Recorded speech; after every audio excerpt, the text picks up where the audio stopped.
to Insider Internet Success, the web video show. In this episode, we're going to look at how to select the right niche. And I'm going to ask you 4 questions. And these questions are going to be criteria to helping you identify the right niche.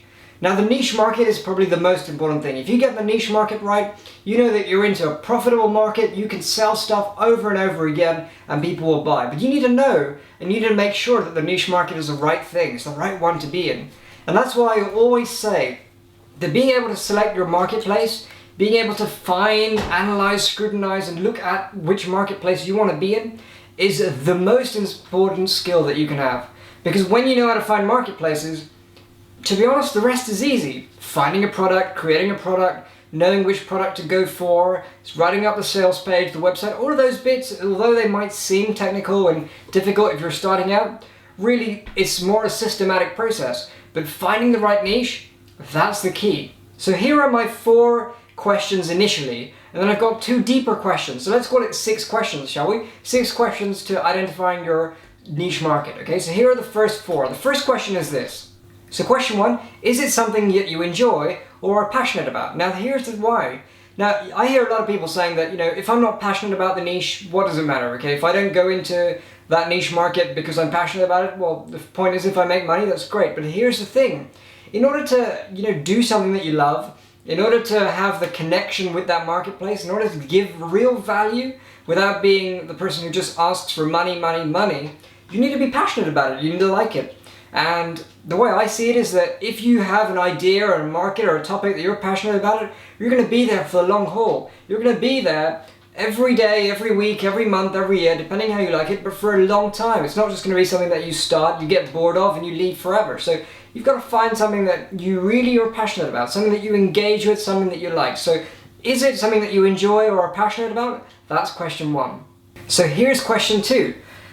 Is the market that you've chosen, or the niche that you've chosen from the things that you're passionate about and that you enjoy, is it evergreen?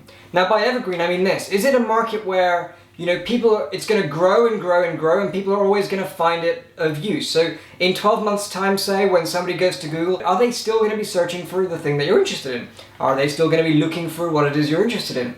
Let's say we're looking at property, alright? So if property is your niche market, ask yourself, in 12 months time, are people still going to be looking for stuff with regards to property? Well, obviously, right? Because people are always going to be wanting to look and buy and play with stuff to do with property. So that's an evergreen market. But compare that to, say, MySpace as a topic. MySpace is a good example. So MySpace is something where used to be really good about 5-6 years ago, but we haven't really heard much about it apart from stuff in the news with relates to its sale or anything like that. So we haven't heard much about that. So maybe something to do with MySpace isn't probably an evergreen market, because it's not there that, so it's going to be there all the time. People are always going to be searching for it. And here are some clues. When you're looking for an evergreen market, you're going to look for something that's either going to make people wealthier. So if it's going to make people wealthier and you can create that link, that's going to work. If it's going to make people more beautiful, that's going to work. And if it's going to make people more healthy, that's going to work too. And these 3 things, the health, the beauty, and the wealth, are the 3 things that I believe are key to creating evergreen markets. So if your passion or your idea or your interest or the thing that you really enjoy comes into these 3 things, then you've got a really, really good market. So that's how I measure whether it's evergreen or not. So question 2 is it evergreen or not? Question 3 is this. Have you sufficiently narrowed down your focus to dominate your market? Have you sufficiently narrowed down your focus in order to dominate your market? Now here's what I mean by that. There's the idea of niches, and there's the idea of sub-niches or micro-niches, depending what you call it, right? But the idea of sub-niches and micro-niches is that you drill down deeper into whatever marketplace you're looking at. So for example, if your market is marketing, and that you teach marketing or you teach people how to market their business, well, how can you drill that down more specifically? Is it internet marketing? Maybe you could drill down internet marketing into internet advertising. Maybe you could drill down internet advertising into just pay-per-click marketing. So where people are using Google AdWords or Facebook advertising specifically as their market. That's your sub-niche. So have you narrowed down sufficiently your focus so that you're choosing a specific sub-niche? For example, if you're looking at weight loss, you can narrow down to say that I want to work with people who are only going to be men and deal with their weight loss, or I'm going to choose just females and deal with their weight loss. or I'm going to deal with just people between the ages of 18 and 30, and that's who I'm going to deal with for weight loss. Or I'm going to deal with bankers for their weight loss, or I'm going to deal with professionals, maybe some specific type of profession for their weight loss. So narrow down specifically your focus in the market by topic or by the person that you're targeting. For example, if you are filming video and you want to market your business specifically to a group of people, who in that marketplace are you going to choose specifically? Is it going to be small businesses, medium businesses, large businesses? Is it going to be Asian businesses or businesses open to everybody? Is it going to be service businesses or product related businesses? Are they going to have offices or shops? So who specifically are you going to target? Narrow down your focus, and then you have space in the marketplace for you to enter, for you to make change, for you to create variety. Now the thing is, you don't have to limit yourself to just one narrowing down. But when you narrow down to just one, and then you create another narrowing down, then you create another narrowing down, it means you can market specifically to these different groups of people. And there's real value in that, because your marketing messages are tailored specifically to the three groups of people. Now you could say that, yeah, I run a massive company and we service small businesses and medium businesses and large businesses, but you're not going to send the same marketing message to all three, are you? It just doesn't make sense. So by narrowing your focuses and by being very clear about who you're focusing, you get to create different marketing messages for each group. And that's a powerful thing. So that's question 3. Have you sufficiently narrowed down your focus so that you can dominate your marketplace when you enter it? So we've done 3 questions. Here's the 4th one. Okay, so this is the 4th question. Are there people in your market willing to spend money? That all important question. Are there people in your market willing to spend money? Now, how do you answer that? Because, if you don't go and ask the people themselves, how are you going to know whether people are spending money? Well, here's the kind of test that I do. Number 1, I think about the kind of products that people may want to buy from me, and I go to eBay.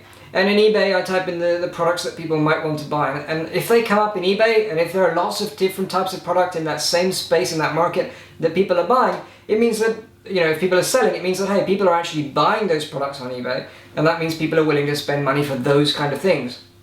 Same, I go to Amazon. In Amazon, I type in the specific type of product or the specific topic or the specific niche, and I see what comes up. And if there are lots and lots of products, or if there are products that are high on the ranking list or the bestsellers list, then I know that people are willing to spend money on that kind of product or information. And I know that I've passed that test. And then finally, I go to Google. And in Google, I have a look and I type in the product, and I type in the type of product, or I type in the niche. I type in all sorts of different things, and I look for, are people actually advertising similar things? Because if people are advertising similar things, it means that, really, there are people willing to buy. Because big companies would have certainly done their work to make sure people want to buy stuff. And if they look like a big company that's advertising, it means that, they would be spending hundreds to thousands of pounds every day advertising a specific product or service. And if they're spending that kind of money every day, then it means that, hey, there's probably a group of people out there that are willing to pay money for this kind of thing. And because they're willing to pay money for this kind of thing, I know I've got a market and I've chosen my market. But if you ask this question, whether people are willing to spend money in your marketplace, and you fall short in any of these tests, then you want to rethink this process again, because it's really important you don't jump into a market, no matter how much you love it. Let's say you choose crocheting as a marketplace. It's a passion of yours, you're really interested, you know that there are people out there that want to learn about crocheting, but you go to Google and you don't see anyone advertising crochet courses. And that's what you want to create. Well, I wouldn't create it, because for me, there's not enough people willing to pay money for that if I was charging a small amount of money to buy that. But if it was a crochet course in class with a few people, then you can find those few people easily. But if you're looking for lots of sales, lots of money, lots of income, then I would rethink that if there's no advertisers there. So certainly think about it, because people are certainly selling crochet equipment, but are they selling crochet information, courses, education? Have a look at that. And don't compare this, by the way, don't compare this to the free information that's already out there, because the free information out there is free. People have created this information so they don't have to pay for it. So the fact that there's lots of information out there already doesn't mean that you have a marketplace willing to spend money. So certainly have a look at whether people are willing to spend money, because that's the marketplace that you want to enter. So those are the 4 questions. Is it something that you enjoy or are passionate about? Is it something that you think is evergreen, that's always going to be there? Is it something that you can sufficiently narrow down your focus and dominate the marketplace? And is it a market where people are willing to spend money? If you answer these 4 questions really well, then you have a good marketplace that you can go forward and start doing some work with. And I have two more questions, two additional questions. Once you've passed those 4 questions with your marketplace, you want to start working on these questions. So I'm going to plant the seed, and in a future episode we'll get deeper into these questions. But for now, let's just plant the seed about these 2 questions. Question number 1 is this: what makes you better or different to any of your other competitors out there? If there's other people out there doing similar stuff, what's your competitive advantage? What is it about you that is special, that is different, that will want people to come to you for something that's very similar to the guy next door who's selling the same thing? So ask yourself, is it that you deliver better service? Is it that you provide like a bit of a one-to-one help service? Is it that you do free delivery on your product or service? Is it that you package different bonuses or ideas or stuff like that together? Maybe it's the fact that you have a 24/7 helpline. Maybe it's the fact that you throw in multiple bonuses. Or maybe it's the fact that your training is simple, direct, step-by-step, to the point, whatever it is. Whether you're selling information, or you're selling entertainment, or you're selling product, you need to identify what it is about you that's better, that's different to any of the competitors out there that are doing similar stuff to you. Because when you figure this out, when you work this question out to the deepest level, you have a real business with something that you can really sell, not just sell, but sell easily. Because people, all you've got to do is present your competitive advantage and people are going to buy from you very easily. So that's the question 1 of the extra 2 that I wanted to ask, and here's the second one. Okay, so the second question is a little bit deeper, okay? So have a think about it over the next few days, but don't let it get to you, alright? I'm warning you. But here's the question. What is the end need that you're fulfilling for these clients? What is the end need that you're fulfilling for these clients? And how are they going to feel once they've achieved this need? So let's say the need is that, let's say you're providing information for weight loss and somebody is really big and they want to lose weight and that's their goal and they've always wanted to do that. So their end need is to lose weight and feel like, X amount of stone, being able to eat healthily, do exercise and feel great. How are they going to feel once they've achieved the idea of losing weight and have got to a better healthy pattern of living? What are they going to feel?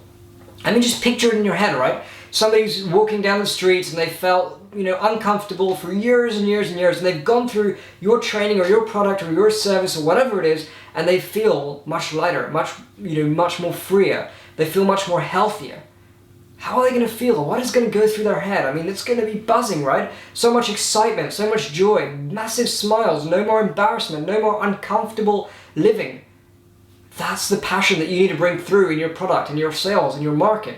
So figure out what it is that the end people are going to result. Now here's another one. I sell information that teaches people how to market their businesses and make more money. So very recently I was presenting a seminar about how to use social media the right way to tap into marketplaces. Now when people go through the program and they finish, how are they going to feel? Well, they're going to feel excited because they're going to learn how to tap into marketplaces that already exist and promote stuff to them, making tens of thousands of dollars in the meantime. Now that's phenomenal. They're going to feel free, they're going to have time and money to do whatever they want, and they're going to be much more happier. No more worries, no more content, bills paid, etc. And that's exciting. That's the end feeling that they're going to get, they're going to live, and they're going to love. So I want you to think about what is the end need that you're serving and how are they going to feel once they're done with it. Because when you figure that out, when you really get these last 2 questions that I've asked, these bonus extra 2 questions, when you get the answers to these questions, you're going to be able to skyrocket ahead. Your marketing messages are going to be much more clear and you'll come across better to your customers and your prospects. So there you have it. 4 questions plus 2 additional questions. I hope you've really enjoyed this episode. We're going to cut off here very shortly, but I want you to know one thing. Answer these questions in detail. Spend some time. If you're looking for a niche, this is the video for you, initially to get you started. So spend some time, answer these questions, and in the next couple of videos, we'll go deeper into some of this stuff, and I look forward to sharing more with you over the next few weeks. So look out for the next episode next week, and leave me a comment below. Press the Facebook button, press the Twitter button, press the Google +1 button. So many social media things that you could do right now. Write your email address at the top if you want more updates when I send an email. And I've had a blast making this, and I look forward to speaking with you very soon.